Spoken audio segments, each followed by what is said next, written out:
अपनी रणनीति बनाने से पूर्व हमारे लिए शत्रु का मन जान लेना, उसकी रणनीति जानना हमारे लिए आवश्यक है।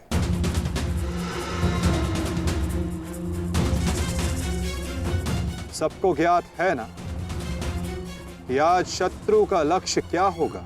युधिष्ठिर को बंदी बनाना हमारा आज का लक्ष्य होगा।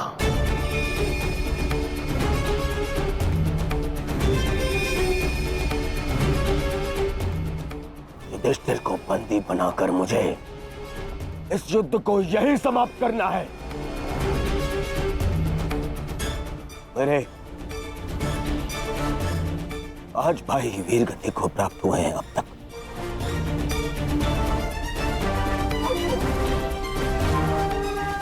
श्रद्धांजलि श्रद्धांजलि देनी है मुझे उन्हें।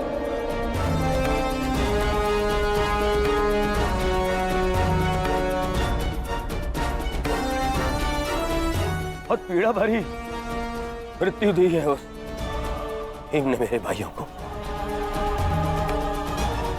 इन पांडवों को इतनी पीड़ा दूंगा कि अपनी मृत्यु की भिक्षा मांगेंगे ये मुझसे।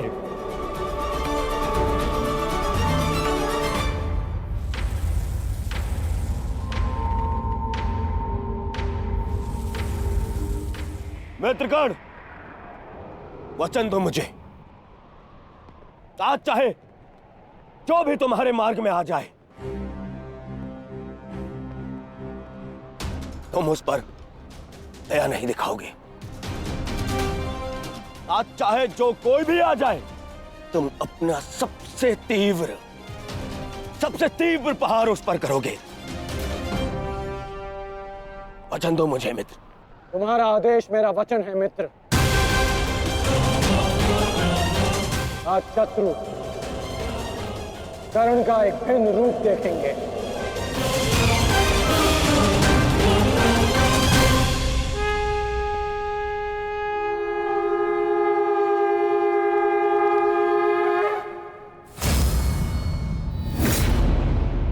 आक्रमण!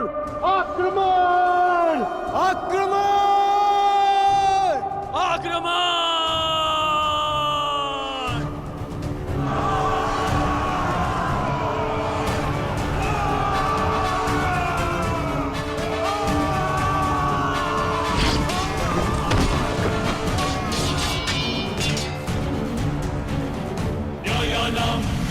उनका अस्त्र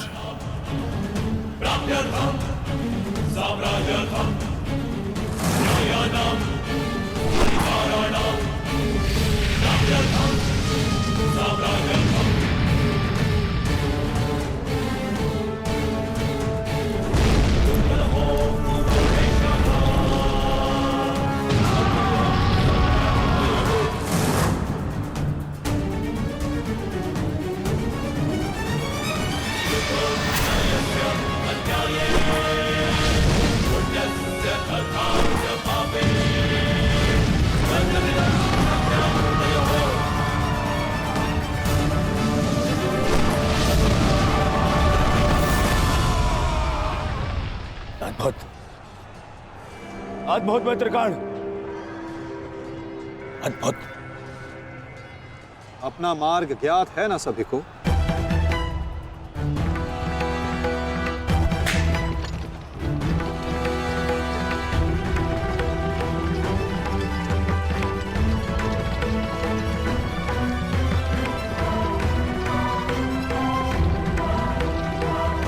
ये क्या कह रहे हो संजय?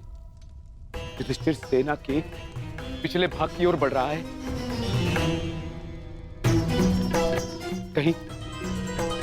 कहीं उसे हमारी रणनीति का भान तो नहीं हो गया? कौरव युधिष्ठिर को बंदी बनाना चाहते हैं? ये तो मुझे ज्ञात नहीं है महाराज, किंतु युवराज दुर्योधन इस बात से बहुत व्यग्र हो रहे हैं।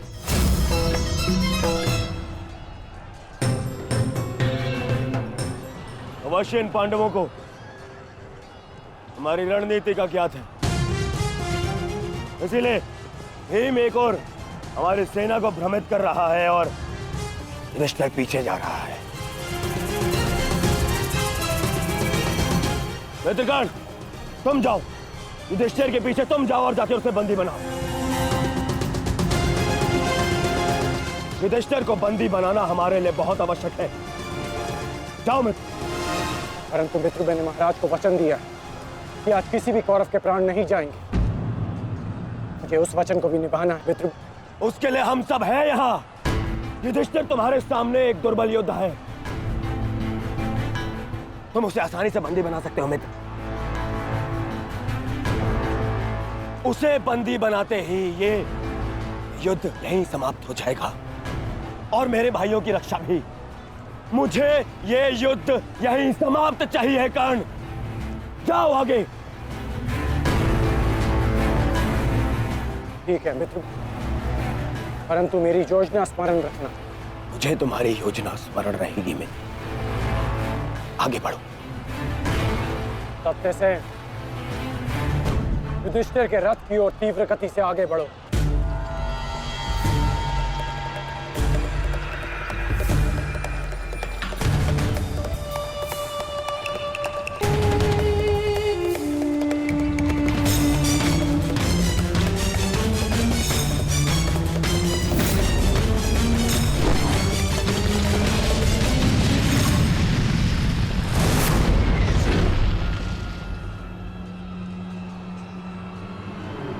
योद्धा शत्रु की ओर आगे बढ़ता है, उससे पीछे नहीं भागता। मैं तुम्हें युद्ध का आह्वान देता हूं कौन्तेय।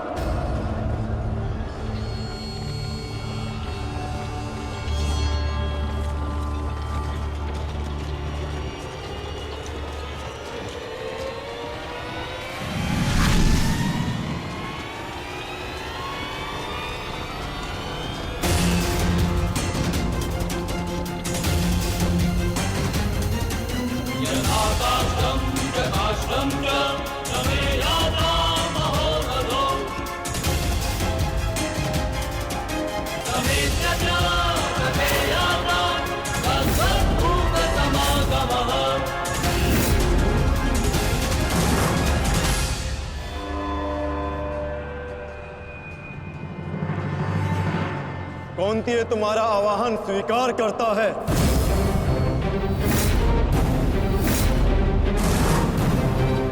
कल आपने मेरे साथ छल किया माधव। नहीं अंगराज, छल नहीं, ये रणनीति है।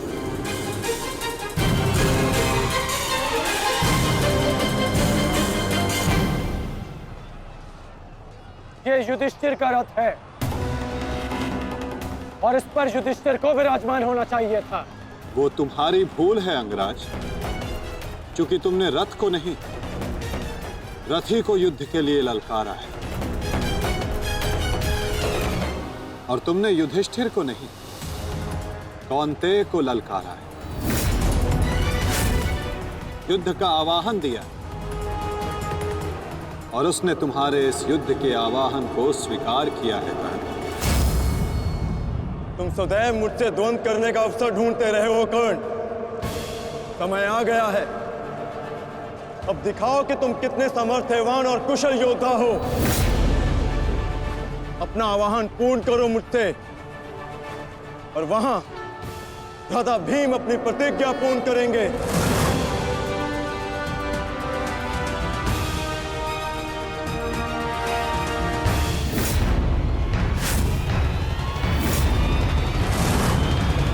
आज मैं 95 कौरवों का अंत कर दूंगा।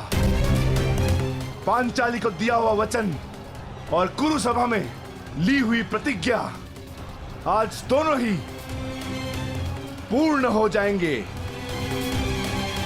तुम आगे बढ़ो भीम, तुम्हारे मार्ग की बाधा हम दूर करते हैं। आगे बढ़ो।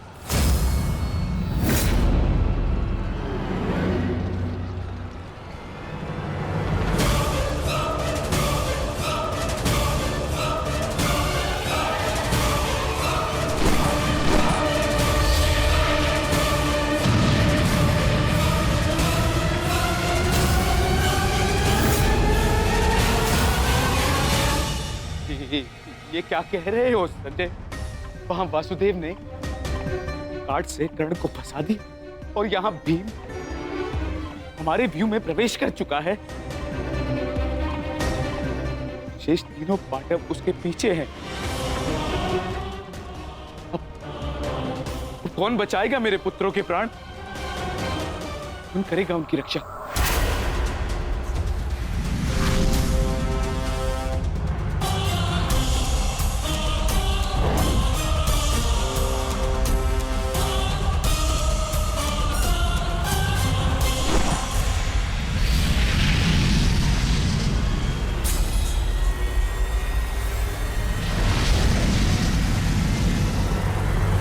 ये तो कर्ण का संकेत है।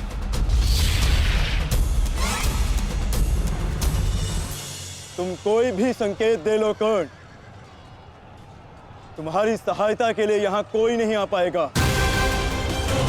और ना ही मैं तुम्हें कौरवों की रक्षा करने के लिए यहां से जाने दूंगा।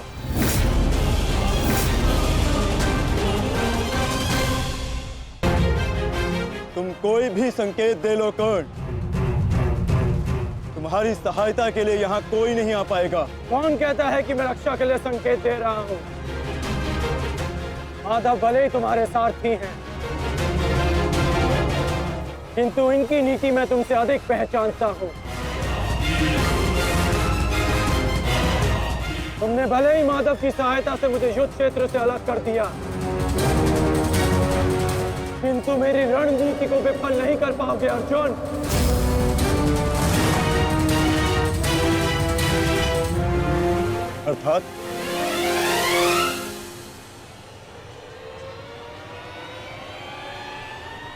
अर्थात मैं तुम्हारी रणनीति में नहीं, तुम मेरी रणनीति में फंसे हो अर्जुन। तुमने मुझे कौरवों से अलग नहीं किया, बल्कि मैंने तुम्हें पांडवों की सहायता से विमुख कर डाला।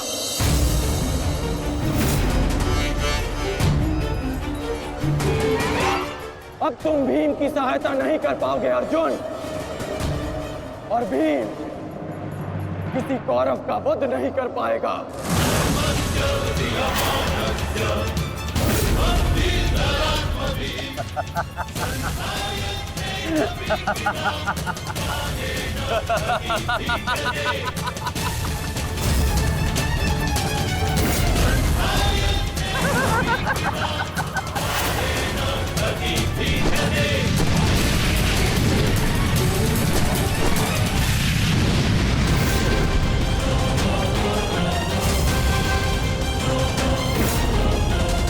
हमारा काल बनकर आए थे मूर्ख भीम, परंतु आज तुम स्वयं अपने काल के जाल में फंस गए। प्रिय भ्राता भीम, अकेले ही 100 कौरवों का वध करने की शपथ ली है ना तुमने? तो अब देखते हैं इस शपथ को पूर्ण करने का सामर्थ्य तुम्हें है भी या नहीं। प्रतिज्ञा पूर्ण करना चाहते थे ना गदाधारी? इस प्रतिज्ञा को पूर्ण करने के लिए तुम्हें अब अगला जन्म लेना होगा, क्योंकि इस जन्म में तुम्हें मरना होगा गदाधारी।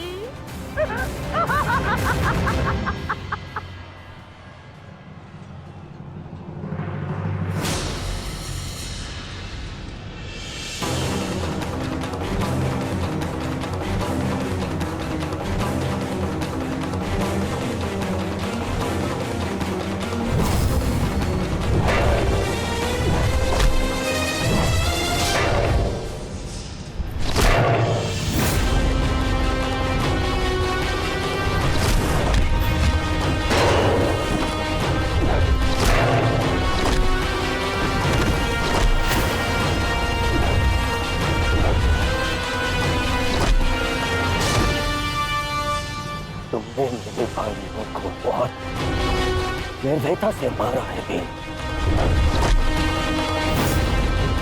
आज मैं तुम्हारे लहू से उनका तर्पण करूंगा। और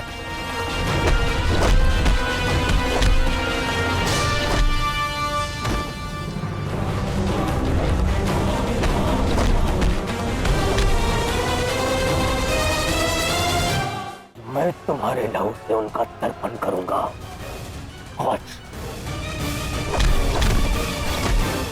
भीम, आज मैं अपने भ्राताओं की मृत्यु का प्रतिशोध लेकर रहूंगा। सावधान!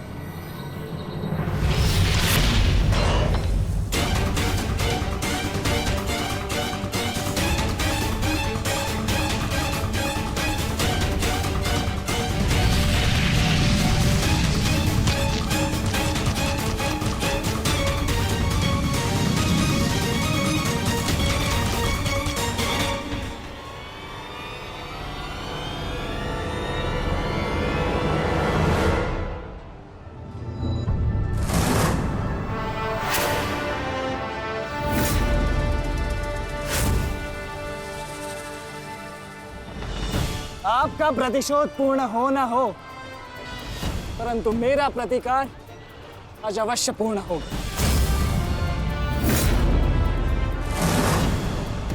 अभिमन्यु, दो योद्धाओं के बीच में आना युद्ध नियमों के विरुद्ध। 6 महारथियों ने अकेले ताचरी भीम को घेरा है। नियम तो आपने भंग किया है, तो अब यह अधिकार मुझे भी है।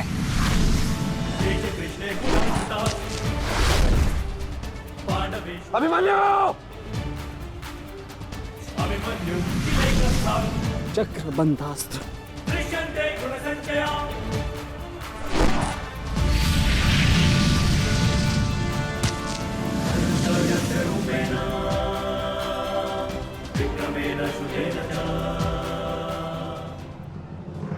अभिमन्यु,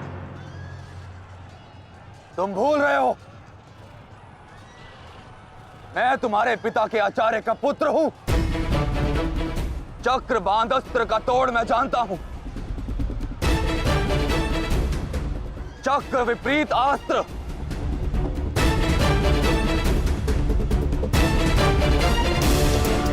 भूल तो आप रहे हैं महारथी।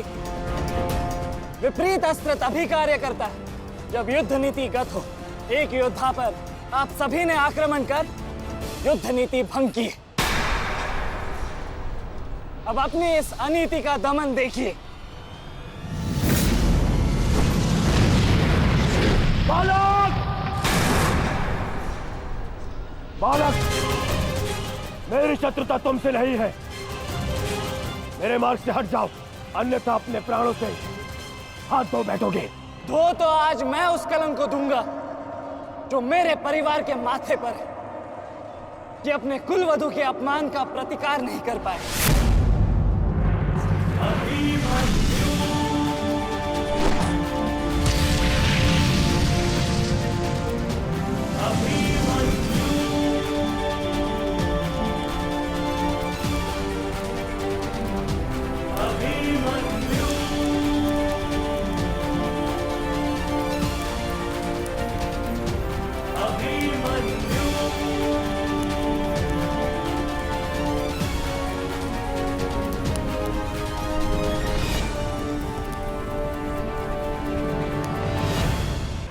मेरी शत्रुता तुमसे नहीं है। मेरे मार्ग से हट जाओ, अन्यथा अपने प्राणों से हाथ धो बैठोगे। धो तो आज मैं उस कलंक को दूंगा जो मेरे परिवार के माथे पर है, कि अपने कुलवधू के अपमान का प्रतिकार नहीं कर पाए।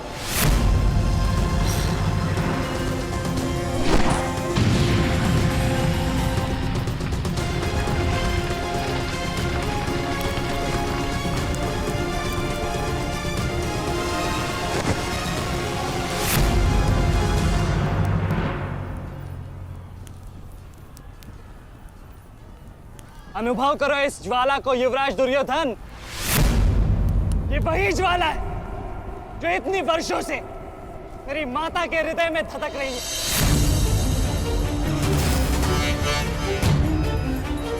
छोटा था मैं बहुत, पर मेरा रोम रोम जल उठता था ये सुनकर कि मेरी माता के साथ क्या हुआ। सोचो, मेरे माता पिता और मेरे काकाओं पर क्या बीती होगी जब उन्होंने वह दृश्य देखा।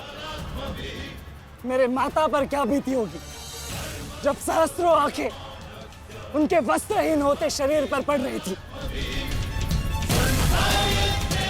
आज मैं आपको उस अपमान का अनुभव कराऊंगा। आपकी पूरी सेना और महारथियों के समक्ष आपका वस्त्र हरण करूंगा और कोई कुछ नहीं कर पाएगा।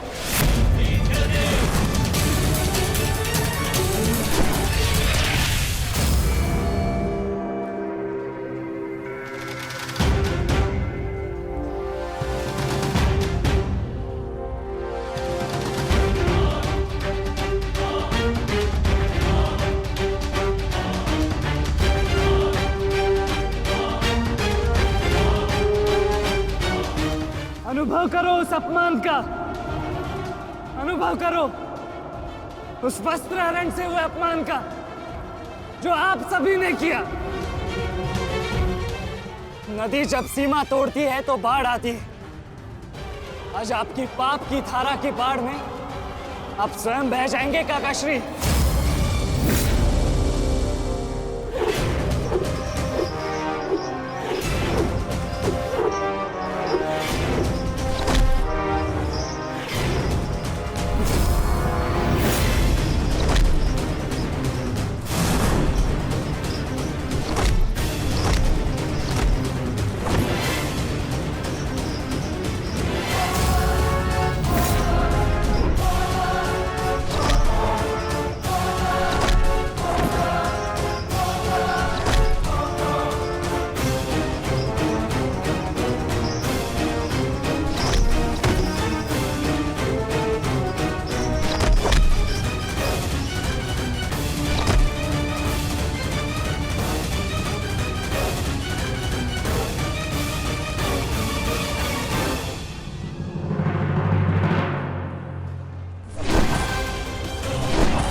आप अपनी शक्ति व्यर्थ कर रहे हैं आचार्य।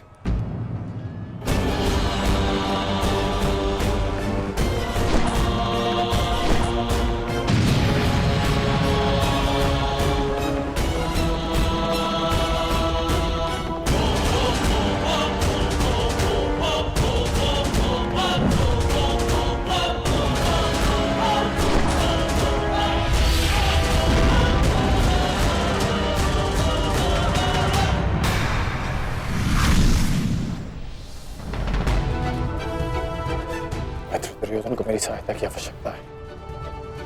चलो सत्यसेन।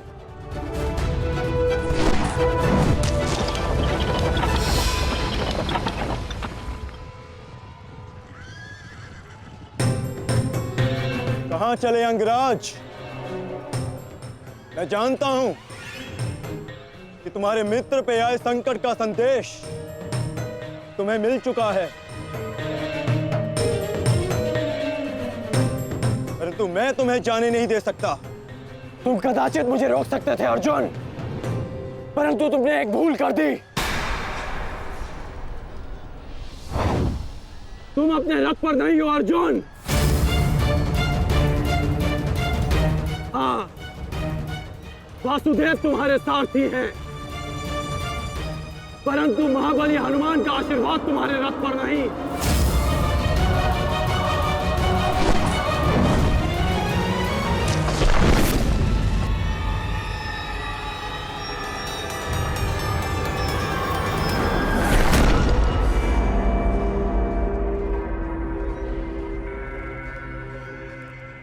चलो। मैं अभी भी पराजित नहीं हुआ हूं कर्ण। तुम इस प्रकार द्रोण छोड़कर नहीं जा सकते।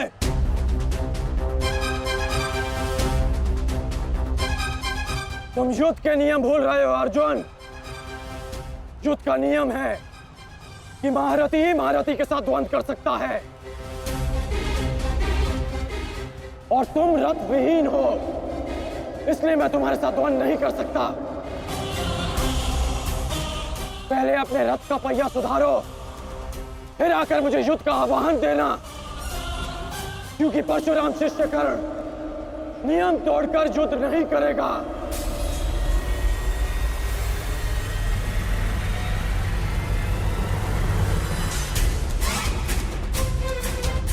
चलो सत्यसेन।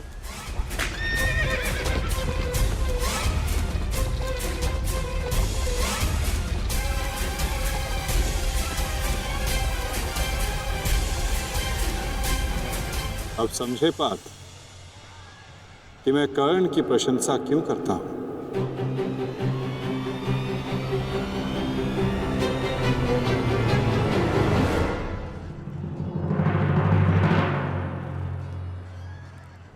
मानता हूं कि आपका वध करना काकाश्री की प्रतिज्ञा थी। उनकी प्रतिज्ञा को भंग करने का दंड मैं सह लूंगा, परंतु आज अपनी माता के अपमान का दंड मैं आपको अवश्य दूंगा।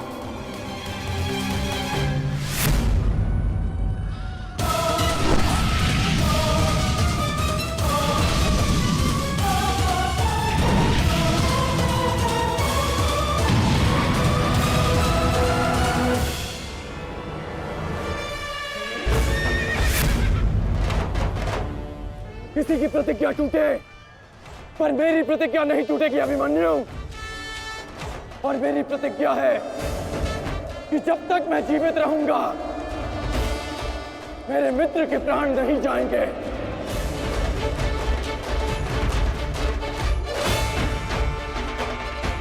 यदि जीवित रहना चाहते हो तो पीछे हट जाओ अभिमन्यु। आप भूल रहे हैं अंगराज कि मैं किसका पुत्र हूं। पीछे हटने के बारे में सोच भी नहीं सकता। तो प्रहार सहने के लिए तत्पर रहो।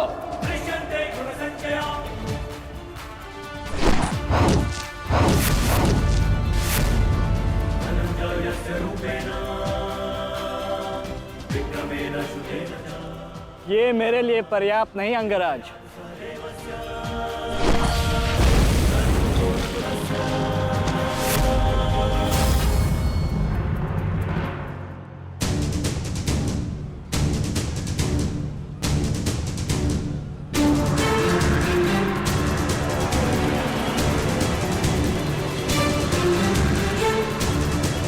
ना मेरे पास बाणों की कमी है और ना प्रहारों की। ये अंतिम अवसर है अभिमन्यु, लौट जाओ।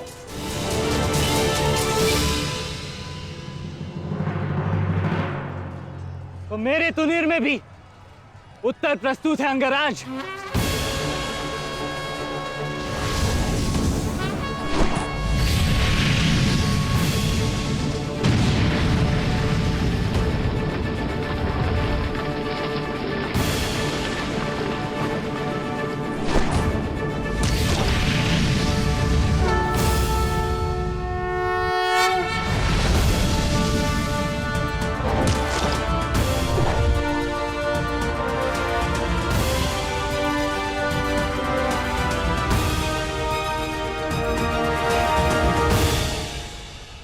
मैं तुम्हारा सामर्थ्य स्वीकारता हूं। तुम एक कुशल योद्धा हो अभिमन्यु, किंतु कुशल होने के साथ साथ बुद्धिमान होना भी आवश्यक है। लौट जाओ। यदि कल युद्ध करना चाहते हो तो आज जीवित रहना सीखना होगा। लौट जाओ अभिमन्यु।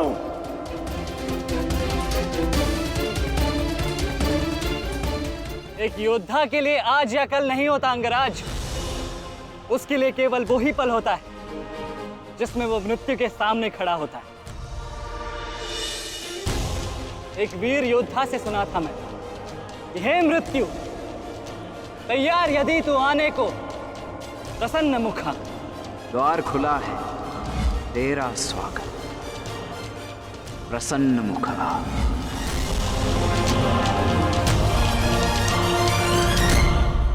मुझे रोकने का अब केवल एक ही अस्त्र है आपके पास। ये आपको मेरा वध करना होगा। तो लीजिए अंगराज, अपने पुत्र के मृत्यु का प्रतिशोध लीजिए। आपके समक्ष आज वो योद्धा खड़ा है जिसके पिता ने आपके पुत्र का वध किया था। प्रतिकार कीजिए अंगराज, रुके क्यों है? क्योंकि जो पीड़ा मैंने सही मैं नहीं चाहता कि वो पीड़ा मेरा शत्रु भी सहे। कृष्णेन ने अपना विकल्प स्वयं चुना था। वो रणभूमि छोड़कर जा सकता था, परंतु उसने मृत्यु चुनी। गर्व है मुझे तुम जैसे युवा योद्धाओं पर, जो अपना कर्तव्य पूर्ण करने के लिए सदैव तत्पर रहते हैं। मैं जानता हूं कि तुम पीछे नहीं हटने वाले अभिमन्यु, परंतु मुझे भी अपना कर्तव्य पूर्ण करना है।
तुम्हें देखकर मुझे अपना बचपन स्मरण हो रहा है।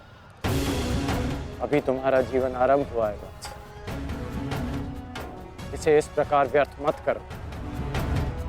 मैं आशा करता हूं कि अगली बार जब हम दोनों मिले तो दो शत्रुओं के भांति नहीं, तो वीरों के भांति एक दूसरे के गले में।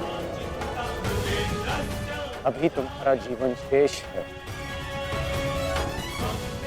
जाओ वत्स।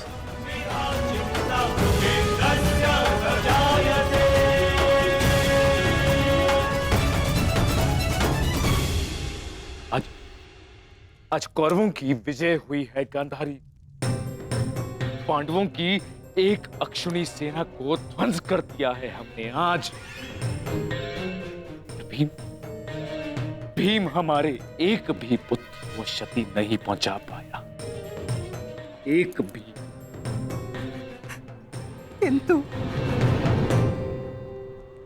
किंतु दुर्योधन का क्या महाराज?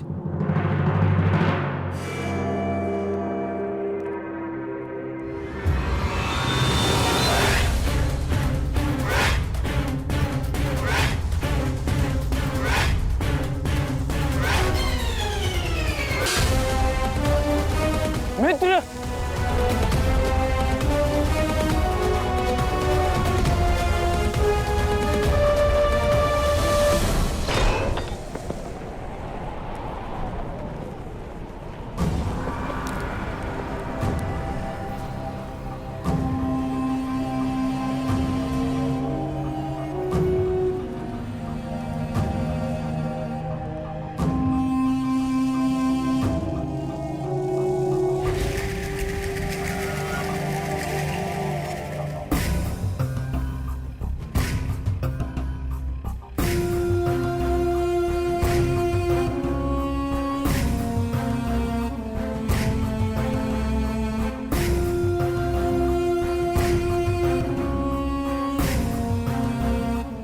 आज मैं आपको उस अपमान का अनुभव कराऊंगा। आपकी पूरी सेना और महारथियों के समक्ष आपका वस्त्र हरण करूंगा।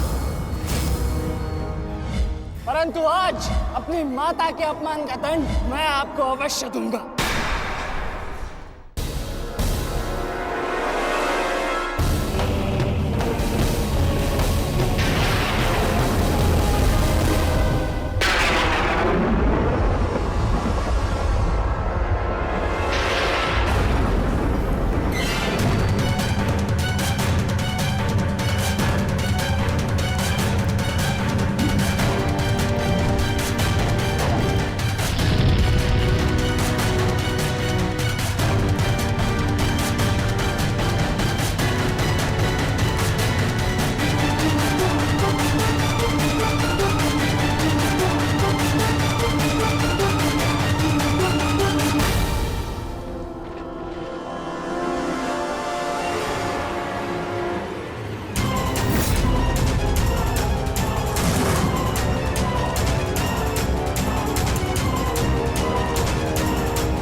दुर्योधन, रुकिए ज्येष्ठ, ऐसा मत कीजिए।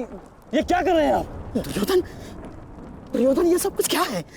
आज के इस युद्ध में हमें विजय मिली है, फिर ये सब कुछ क्यों कर रहे हो तुम? ऐसी विजय जो अपमान की थाली में सजा कर मिले, ऐसी विजय से श्रेयस्कर है कि मृत्यु को पालूं। नहीं। मेरे जीवन में कभी मेरा इतना अपमान नहीं हुआ है। अब इस जीवन का और कोई मूल्य नहीं। मैंने ये युद्ध संपत्ति के लिए नहीं, अपने हट, अपने सम्मान के लिए बुलाई थी। अब जब सम्मान ही नहीं रहा तो इस विजय का मैं क्या करूंगा? मेरी सेना के सामने विश्व के महानतम योद्धाओं के रहते वो 16 वर्ष का बालक मेरे वस्त्र हरण कर गया और चेतावनी देकर गया है कि युद्ध में जब भी मिलेगा पुनः यही दोहराएगा। अब ये वस्त्र हरित दुर्योधन सम्राट बन भी गया। कैसे अपनी सेना से, अपनी प्रजा से आंख मिला पाऊंगा मैं? इस लज्जा के साथ मैं अब जीवित नहीं रह सकता। नहीं दुर्योधन, देखो अपने क्रोध पर काबू पाओ। देखो विजय हमारे निकट है दुर्योधन, मानो मेरी बात। छोड़िए मुझे मामाश्री, छोड़िए मुझे, अन्यथा इस अग्नि में मैं अपने आप से पहले आपकी आहुति दे दूंगा। छोड़िए मुझे। नहीं। छोड़िए, छोड़िए मुझे।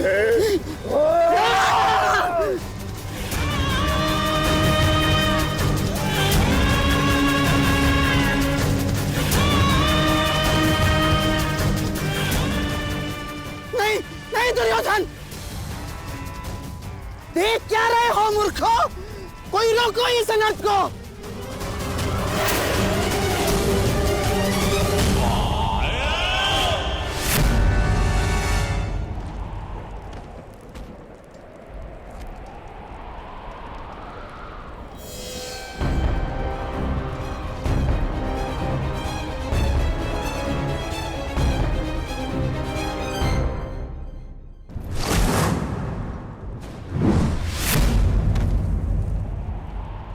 ठहर जाओ मित्र। नहीं, अब नहीं।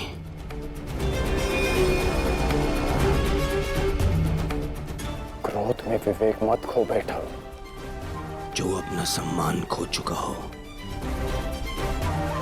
उसके पास खोने को और क्या शेष है? ले लेने देते उस अभिमन्यु को मेरे प्राण, वीर गति तो मिलती।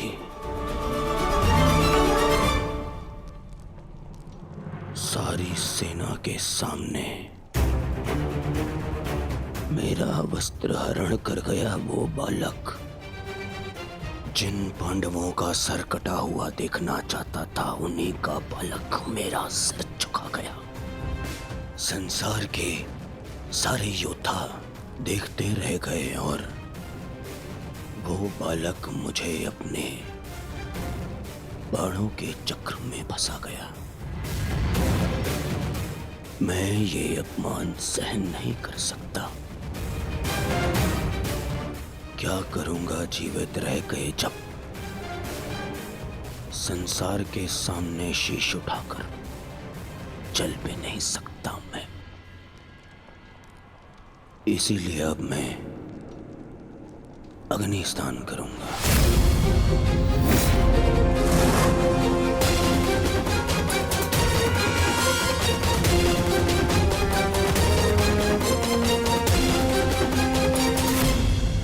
जो अग्नि यहाँ जल रही है उससे कहीं अधिक अग्नि तुम्हारे पिता के हृदय में जल रही है।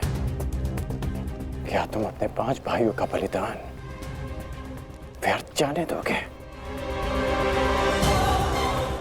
क्या अपने पिता को दिया वचन भुला दोगे तुम?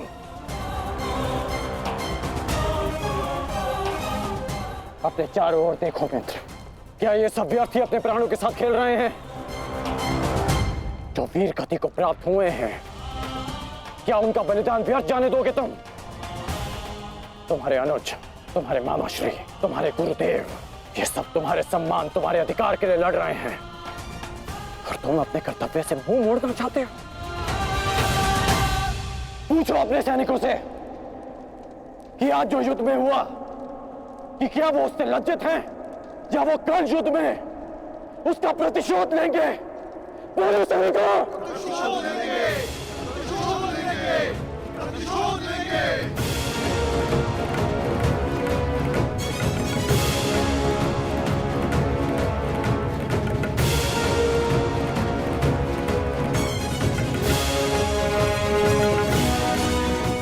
इन सैनिकों का सम्मान मेरे मन में लगी अग्नि को बुझा नहीं सकता मित्र। मैं तुम्हारे लिए सदैव प्रस्तुत हूं मित्र। आदेश दो मुझे, आदेश दो कि क्या चाहिए तुम्हें। तुम्हारी पीड़ा को शांत करने की औषधि क्या है मित्र? बताओ मुझे। मुझे अपने इस अपमान का प्रतिशोध चाहिए। जिसने मेरा मान हरण किया, उसके प्राण हरण करने हैं मुझे। मुझे अभिमन्यु चाहिए।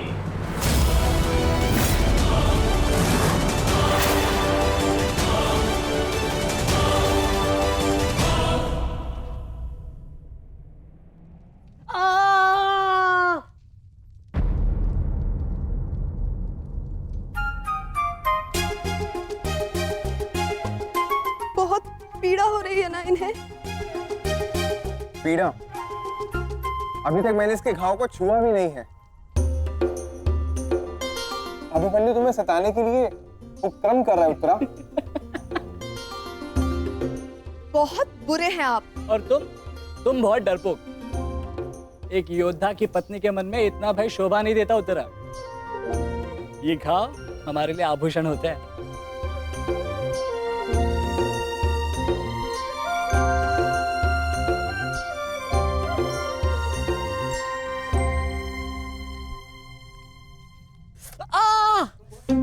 क्यों सताते हो तुम उसे? अब क्या करूं माता, वो तो आजकल हर बात पर क्रोधित हो जाती है। और अब आप भी मुझे डांट रही हो। तुम्हें अधिक चोट तो नहीं आई ना पुत्र? नहीं पिताश्री, बल्कि बहुत कुछ सीखने को मिला। सच में अंगराज कर्ण एक महान योद्धा है। उन्हें आपके अतिरिक्त और कोई टक्कर नहीं दे सकता। हाँ पुत्र, परंतु हम दोनों के लक्ष्य और सोच भिन्न हैं। मुझे तुम पर गर्व है।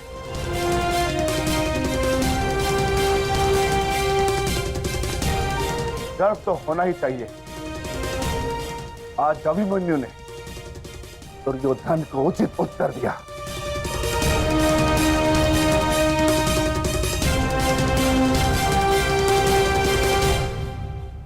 सत्य अभिमन्यु, आज तुमने जो युद्ध भूमि में किया वो अद्भुत था, और मुझे विश्वास है कि कल का दिन इतिहास में तुम्हारा नाम सदैव के लिए अमर कर देगा अभिमन्यु।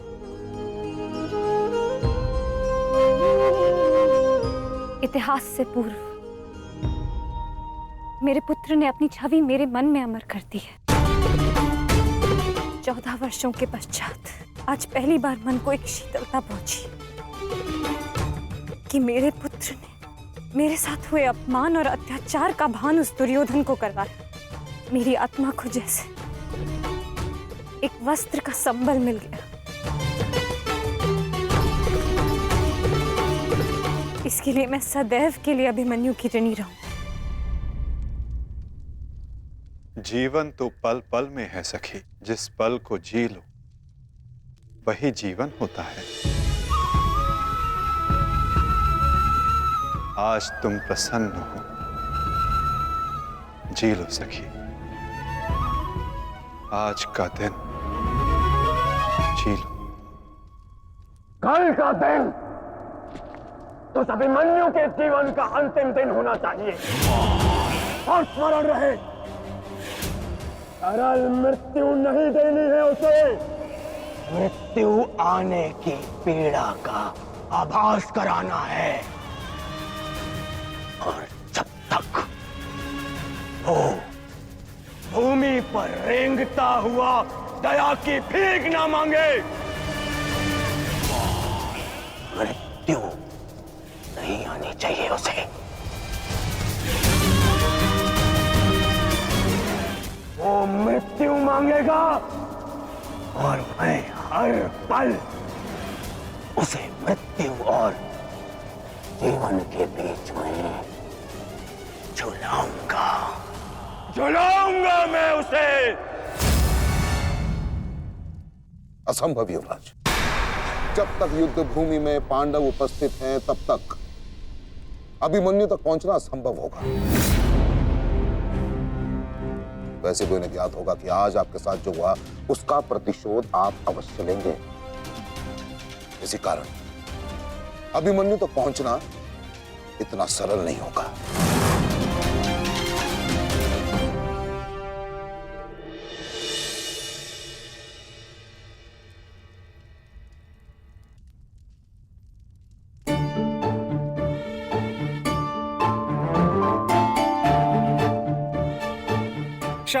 क्षमा कर दो, भूल हो गई बस।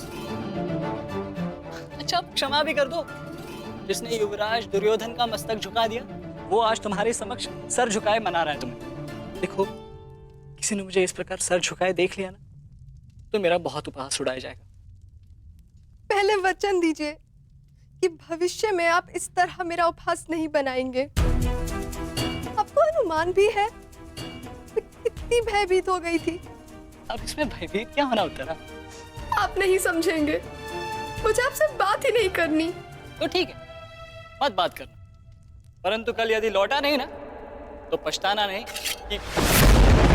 दोबारा ऐसे मत बोलना आर्य। भाई खो चुकी हूँ, पति नहीं खो सकती। क्षत्रिय हूँ, अपने अधिकार लेना जानती हूँ।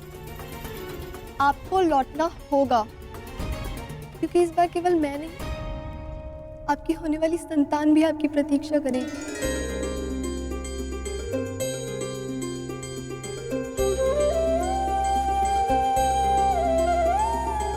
सत्य उत्तरा?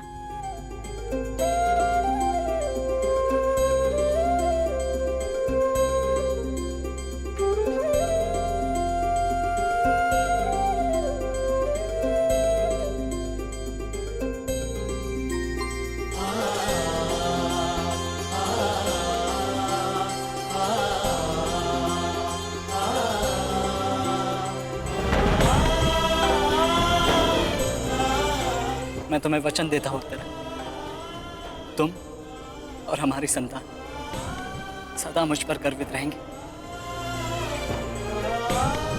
जानती हूँ आपकी संतान बहुत भाग्यशाली है। उसे अपने पिता की शौर्य गाथा सुनने को मिलेगी। गाथाएं विजय के साथ होती है उत्तरा, और विजय अभी शेष है। युद्ध शेष रहे या न रहे, उस अभिमन्यु के प्राण शेष नहीं रहने चाहिए आचार्य।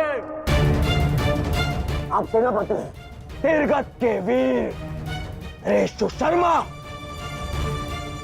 मध्य नरेश शैल्य, अश्वत्थामा अंगराज, इतने वीरों के होते हुए भी क्या एक बालक को बंदी बनाया नहीं जा सकता? तुम्हारे प्रतिशोध के लिए केवल कुशल योद्धाओं की नहीं बल्कि एक उत्तम योजना की आवश्यकता है मेरे होने वाले सम्राट। हमारी सफलता एक उत्तम योजना में छिपी है।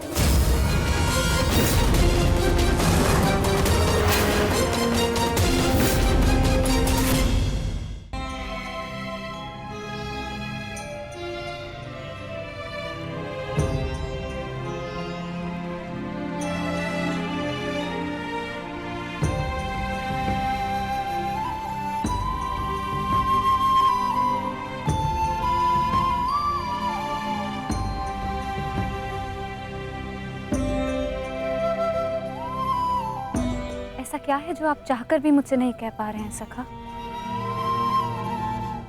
ये रात का अंधकार भी आपके मुख पर आए हुए भाव मुझसे नहीं छुपा सकता।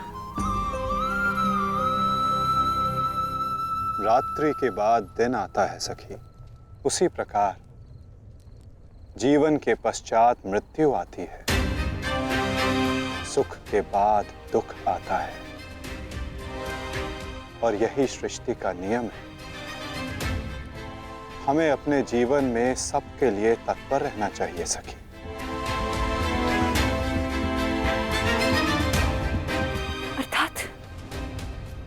अर्थात जो मेरा भय है, क्या वो सच होने वाला है माधव?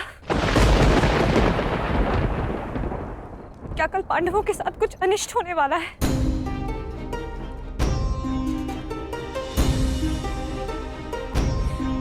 आप तो सब जानते हैं ना सखा। बताइए मुझे, बताइए मुझे।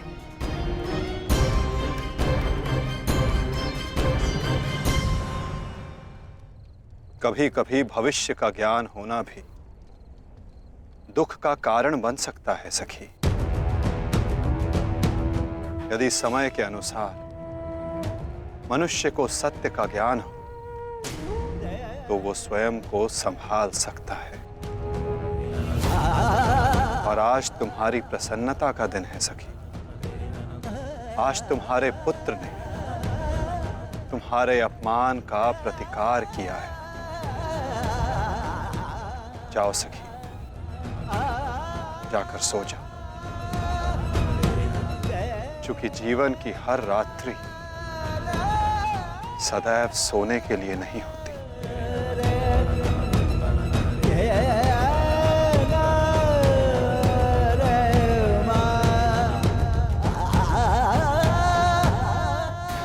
तब तक सो नहीं पाऊंगा जब तक मेरा प्रतिशोध पूर्ण ना हो जाए आचार्य। प्रतिशोध की आग में कोई और भी जल रहा है। युवराज दुर्योधन,